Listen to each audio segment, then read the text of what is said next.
हे माझ्या आईने घेऊन ठेवलेली चांदी आहे. त्या सुद्धा दत्तभक्तच होत्या आणि डायरेक्ट पैसे स्वरूपामध्ये आम्ही कधी डिक्लेअर केलेच नव्हते. ती चांदी घेतली होती आणि हीच चांदी आम्ही त्यांना सुपूर्द करणार होतो. आणि ही अक्षय तृतीयाच्या दुसऱ्या दिवशी मी स्वतः जाऊन बर्डीला सहपरिवार सहकुटुंब नेऊन सुपूर्द करणार आहे. तोपर्यंत काही जमणार नाही. काही रीती आहेत, काही आमच्या पाटील घराण्याच्या पद्धती आहेत, त्या पद्धतीप्रमाणे आम्हाला चालायला लागतं.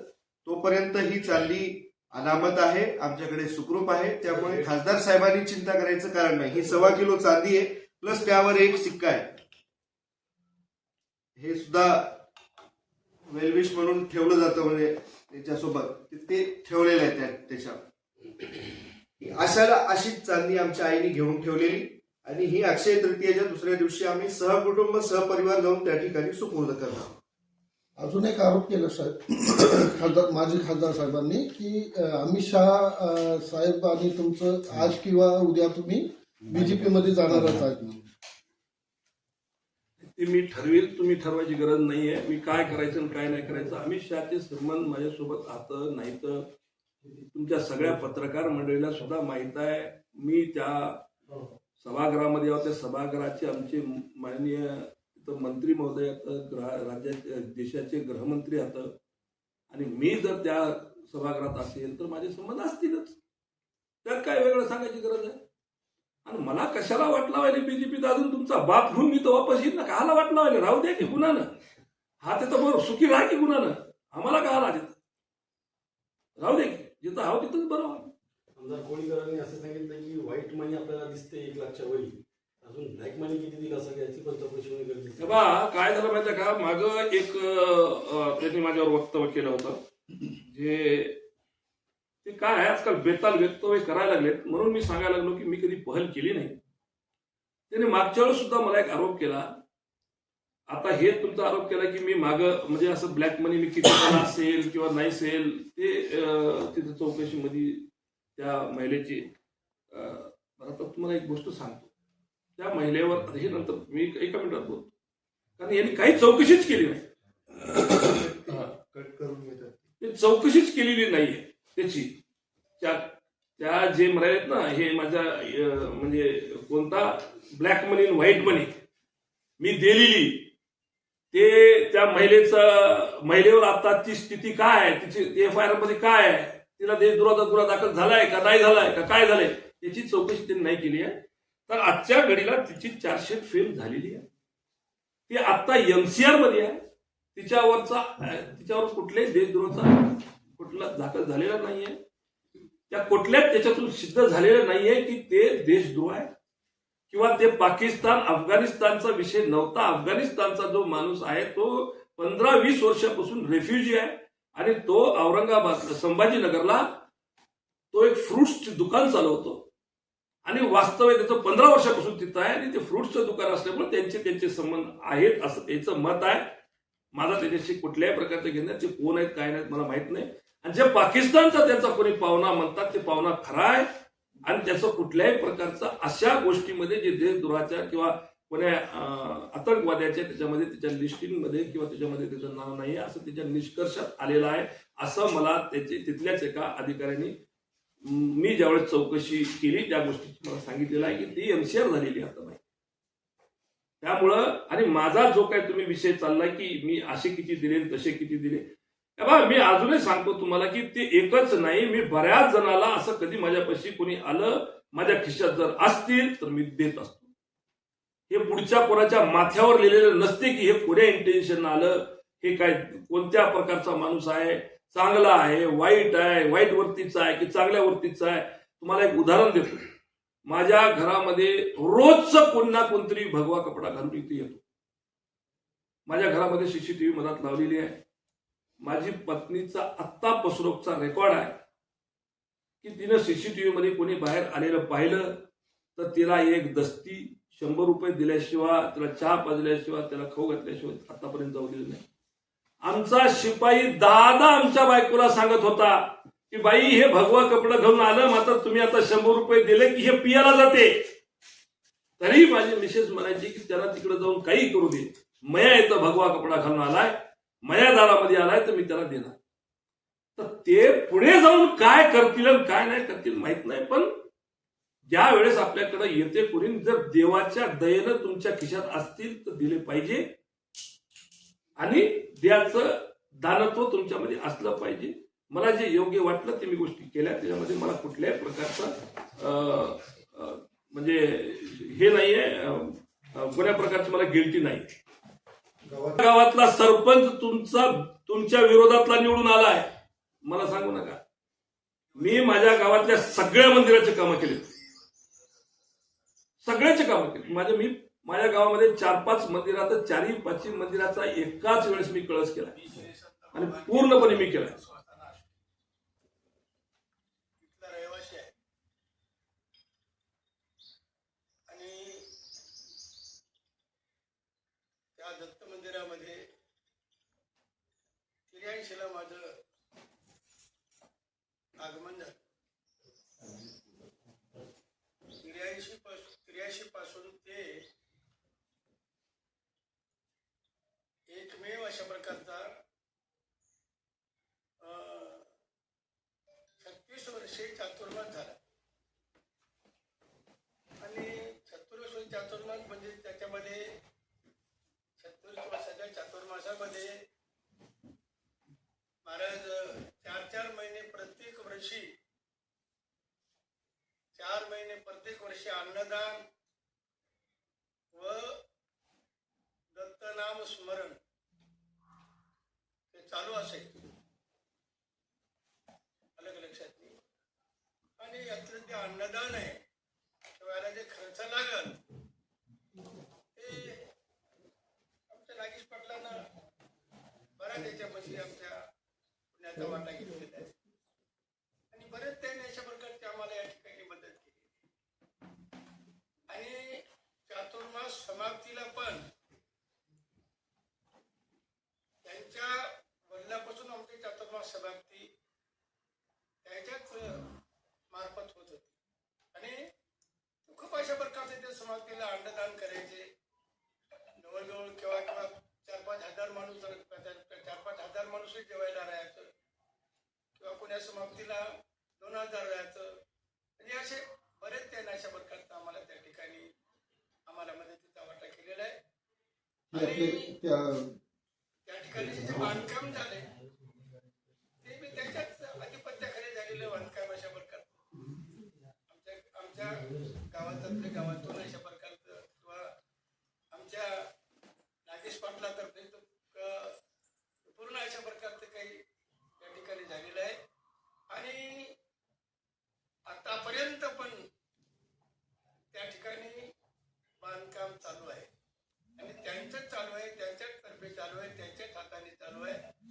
तेच त्या काय देतात कुठून काय करतात ते आम्हाला काही माहित नाही, पण आतापर्यंत काम चालू आहे. दुसरी गोष्ट, आमच्या नागेश पाटलानं फार मोठा एक कार्यक्रम केला. कारण भयान अशा प्रकारचा मोठा सप्ताह केला आणि सप्त्यामध्ये 4-5 मंदिरावर त्यांनी कळसाची उभारणी केली. आणि त्या कळसाला, त्या कार्यक्रमाला किंवा त्या कार्यक्रमाला येणाऱ्या काही अशा प्रकारच्या लेखीबाळी सर्व खर्च त्याच्याच पाठीमागे होता आणि त्यानेच केला. अलग लक्षात.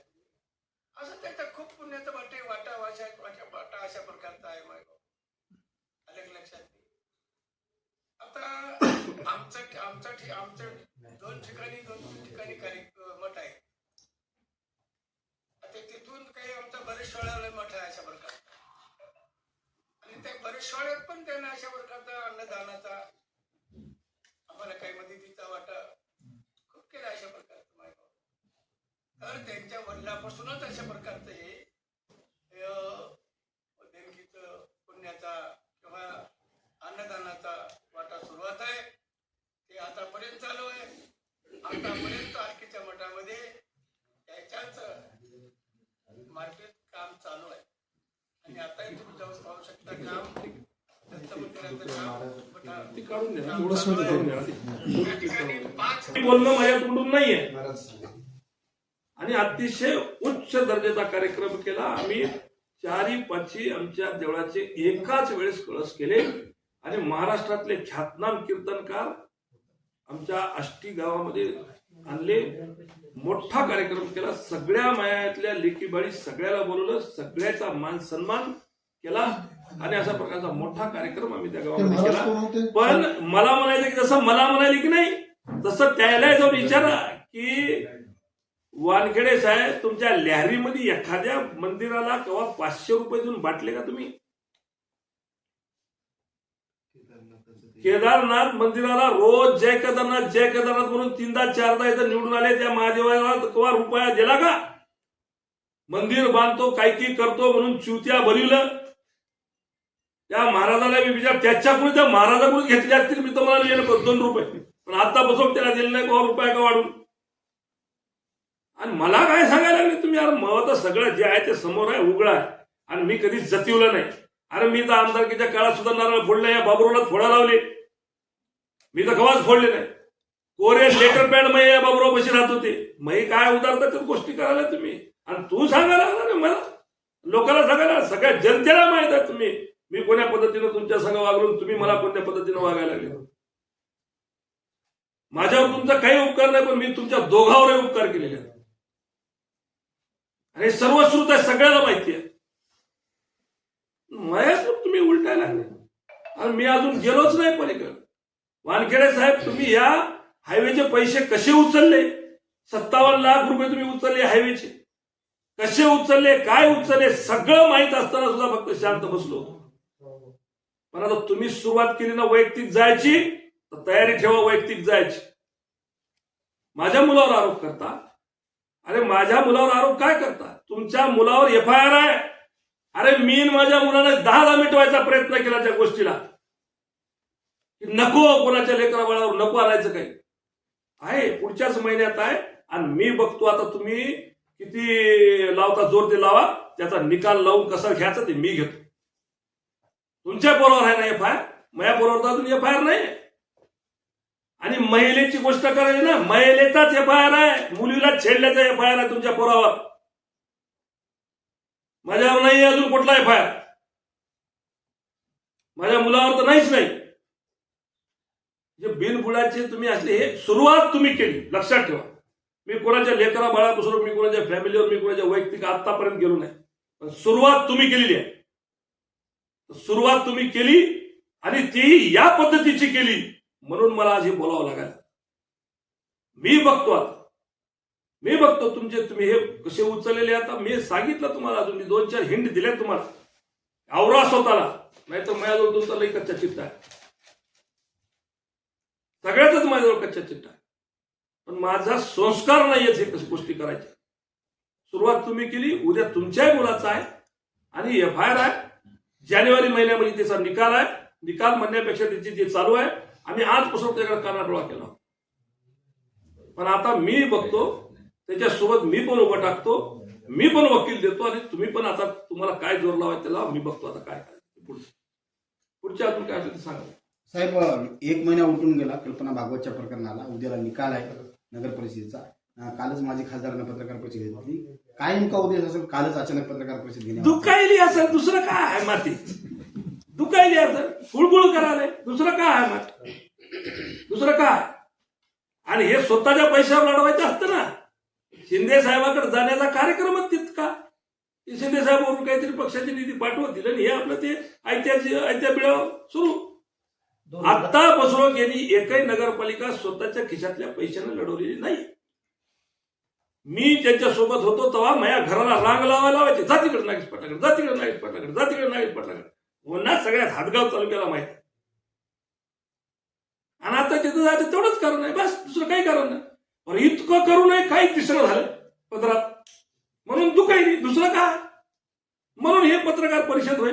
आणि मला काय म्हणायचं आहे, तुम्हाला सांगून, पत्रकाराला सांगून पत्र द्यायची काय गरज आहे भाऊ? काय गरज आहे भाऊ? तुम्हाला सांगून द्यायची गरज आहे? काय गरज आहे? द्या ना, मग द्यायचं तर द्यायचं ना. पत्रकार परिषद काला घेतली तुम्ही? फक्त एवढं सांगायचं की आम्ही आता लेखी देणार आहोत. अरे दिली नाही अजून तुम्ही, द्या ना, शोक्ष द्या. माझ्यावर मी जर कुठे गिल्टी असेल तर मी नॅशनल न्यूजवर सुद्धा सांगितलं, सगळ्या नॅशनलच्या मीडिया समोर सांगितलं की मला जे काही ते माहिती विचारतील किंवा मला बोलतील, मला बोलवतील तर मी जाईल आणि जे काही माझ्यापाशी सत्यात असेल ते मी सांगेन. मी त्याच्यापासून पलीकडे जाण्याचा प्रश्नच येत नाही, काही प्रश्नच येत नाही. कशासाठी, काय गरज पडली? जा ना, तुम्हाला जायचं तर जा, नको कोण म्हणायला लागले, जा, बिलकुल द्या जाऊ. आणि बाबुरावला तुम्ही कोणीतरी प्रश्न विचारला तर बघ तुम्ही तारांकित प्रश्न केला नाही म्हणून, बरोबर. ही घटना तर पूर्णपणे यांच्या अधिवेशनाच्या अगोदर झाली, जवळपास 10 दिवसाचा फरक होता. ही 28-29 तारखेला काहीतरी घटना ही ती भागवत पकडल्या गेली आणि 8 तारखेला मला हे सुरू झालं ना अधिवेशन, म्हणजे 8-10 दिवस अगोदर होता. बरं, बाबुराव रोज कोणता ना कोणता तरी गुत्तेदारीचा प्रश्न असेल तर विचारतो, कोणत्या तरी कोणातरी ब्लॅकमेल करायचं असेल तर कोणातरी अधिकाऱ्यावर विचारतो. रोज आपण फायदे त्याला कुठं ना कुठं तरी काही ना काहीतरी त्याच्या जे फायद्याची गोष्ट असेल ती विचारली त्यानं. मग तुम्हाला साधारण प्रश्न उत्तर तासामध्ये विचारता आला असता, औचित्याचा विषय होता, औचित्याचा मुद्दा तुम्ही उपस्थित करू शकले असते. तुम्हाला कोणताही ग्राउंड होतं तिथं तुम्हाला प्रश्न उपस्थित करायचा, का केलं नाही बाबा? 45 दिवस अगोदर द्यावं लागते म्हणून 10 ते 12 दिवसाच्या अगोदर, 15 दिवसाच्या अगोदर बऱ्याच जागी व्हेरिएशन होतं की ते प्रश्न, तारांकित प्रश्न सोडा ना, पण औचित्य होतं ना, औचित्य होतं की नाही? आज ते घटना झाली तर औचित्याचा मुद्दा घ्यायचा ना. बरोबर, रोज प्रश्न उत्तर राहतं ना, प्रश्न तासामध्ये तुम्ही टाकायचं असतं ना, पण तिथं नाही तोंड उघडलं तुम्ही ते. आणि हीच घटना देशविरोधी आहे, देश विघातक असल्यामुळे हिला प्राधान्य मिळालं असतं ना, 100% मिळालं असतं. पण ते त्याच्यामध्ये कसं होतं, यांना फक्त हे माणूस आहे गुत्तेदार, याला फक्त तेवढ्याच गोष्टीमध्ये इंटरेस्ट आहे की कुठून पैसा काढायचा. अरे नको करू पैसा. हा, ते मी तुम्हाला सांगायचं राहिलं. माझ्यावर यानं दुसरा एक आरोप केला होता की माझी पत्नी आजारी असताना मी त्या उपराष्ट्रपतीच्या मतदानाला गेलो आणि काही पैसे खाल्ले आणि माझी पत्नी मेली होती तरी हे पैसे खाल्ले. अरे काय, कुठल्या पातळी गाठायले रे बाबुराव? माझी पत्नी तिथं असताना या देशाचा विषय आहे म्हणून मला ती जरी सिरियस असली तरी मला तिथं जावं लागलं. मी सकाळी गेलो, संध्याकाळचा परत आलो. अरे श्रीकांत शिंदे तिथं आले होते, श्रीकांत शिंदेने मधामध्ये पाय टाकल्या डॉक्टरने डिक्लेअर केलं की शी इज नो मोर. आणि तुम्ही माझ्या म्हणजे मेलेल्या पत्नीच्या संदर्भात तुम्ही असली फालतू अफवा करता रे? अरे पैसे बाबुराव, तू जितका आयुष्यात पैसा फायदा नसशील किंवा कमीला नसशील तितके मी गमवून बसलो रे माझ्या बापाच्या पुणे. तू मला पैशाचं साकाला आणि म्हणजे गेलेल्या लोकांवर तुम्ही टीका केली. अरे एवढी पातळी गाठली का रे तुम्ही? एवढं तुम्हाला हवं आहे का रे राजकारणात? एवढं तुम्ही एवढी खालची पातळी जाऊ शकता का रे? अरे कुठं चालले रे तुम्ही? काय विषय करून ठेवायला लागले? अरे कमीत कमी एखादी जागा सोडा. अरे माझ्यावर दुसरे खूप आरोप करता येतील पण नेमका त्या दिवशी तुम्ही आरोप करता. किती शोकांत काय, कुठं चाललाय तुम्ही? अरे एवढे पडू नका, एवढे खाली नीचतेला जाऊ नका, एवढी नीच पातळी गाठू नका. आणि खरंच तू एका बाप्पाचं जर असशील ना तर कुठून माझ्या पैसा आला त्याचा आणि मी कुठं पैसा त्या उपराष्ट्रपतीचा घेतला तुला तुझ्या मायबापाची शपथ दाखव, सिद्ध कर. मी राजीनामा देऊन टाकून देतो. मी पुन्हा कधी मी संन्यास घेतो राजकारणात. ते स्वतःही तिथं होता बरं का. आणि मग तिच्या तिथं मोठं भाषण करता सांगू लागलं. आणि राजकारणासाठी तुम्ही आता असे बोलता, एवढी घाण टीका करता.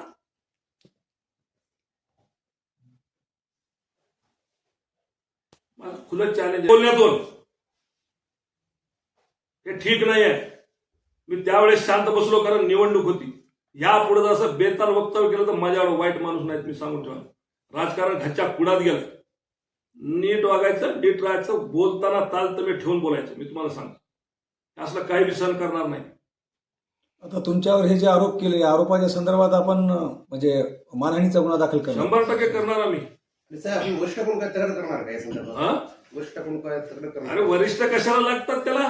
वरिष्ठ कशाला लागतात त्याला? तुम्ही माझ्यावर आरोप केला, सिद्ध करा ना. सिद्ध करा ना तुम्ही. मी देशद्रोह आहे, सिद्ध करा ना. मी एका जिम्मेदार पदावर बसल्यावर तुम्ही असे बेताल वक्तव्य नाही करू शकत. नाही करू शकत तुम्ही असे बेताल वक्तव्य माझी अशी काही बद्दल तुम्ही नाही करू शकत. मी पाहून घेईन, मी कोर्टात जाईल, मी त्याच्यावर कंडोळा दाखल करेन, 100% करेन.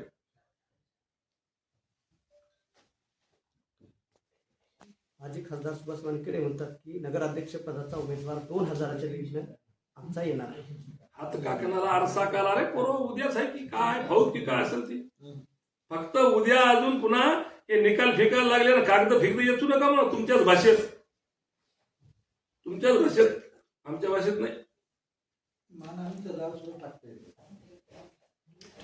नाहीये उच्च शिक्षित नाही, उच्च शिक्षित त्याला अजून तेच आहे अडाणी छाप. त्याला माहित आहे का उच्च शिक्षित असलं म्हणजे एखाद्या कोणी जर तुम्हाला भावनात्मक एखादी हाक मारली तर त्याला मदत नाही करायची. हे उच्च शिक्षित माणसाच्या हातून घडू नये असं आहे का? आणि उच्च शिक्षित मी जर नाही तर आणि सिद्ध कर की मी नाही म्हणून. हे असे बिनबुडाचे कागद काय करायचे? असे एक दाखवायचा कागद, हे पार हे 10वी नापास आहे, हे पार हे 12वी नापास आहे, दाखवायचं ना. हा दाखवायचं ना. आयटी आहे ते माहितीचा अधिकार टाक, माहितीचा अधिकार टाकणार आहे बाबा की मी किती शिकेल आपोआप कळत की रे. पण असं उगच उठलं की तोंडाला उठलं उग आपलं मुम्या भगदिया काय रे कशासाठी? असं आपलं सांगा हरिश्चंद्र का ते हरिश्चंद्र का? अरे मी कुठं म्हणालो हरिश्चंद्र म्हणून? अरे पण तू कोणाच्याच कणकळीवर मुतत नाही हे मी सांगायला. आम्ही तरी कुठे दिले असतील, घेतले असतील. अरे तुझ्यावरही केले म्हणून सांगायला ना मी. तुझ्या इलेक्शन मध्ये खर्च केला, त्या बाबरोच्या इलेक्शन मध्ये खर्च केला, पण तुम्ही माझ्या इलेक्शन मध्ये रुपया केला नाही. तुम्ही तर उलट असे 10 माणसं बसले आणि त्या लताबाईला, अरे काय त्या लताबाईला मारायले, झिपोट्या धरू मारायले. अरे काय तुम्ही हमेशा खालचीच पातळी गाठली. पण आम्ही इमान इतबारच राहिलो तुमच्यासोबत. पण अजूनही तुमची ती सवय गेलेली नाही आणि जातही नाही. त्यामुळे तुम्ही तिथं जा आणि लोकांनी मला आज खासदारकीवर बसवलं आणि तुम्ही तिथं जा. तुम्हाला कोठेही तुम्ही हमेशा निवडून आले, ते नशिबानच निवडून आले. तुम्ही कवाच इमानदारीने निवडून आले नाही. कोणा कोणतरी दुसऱ्याने मतं खाली म्हणून तुम्ही निवडून आले. एकदाही तुम्ही इमानदारीने निवडून आले. आणि बाबुरावला सुद्धा ईव्हीएमनच काल जितवलंय. काय तू स्वतः जितला नाही बापू? नाही बाबा.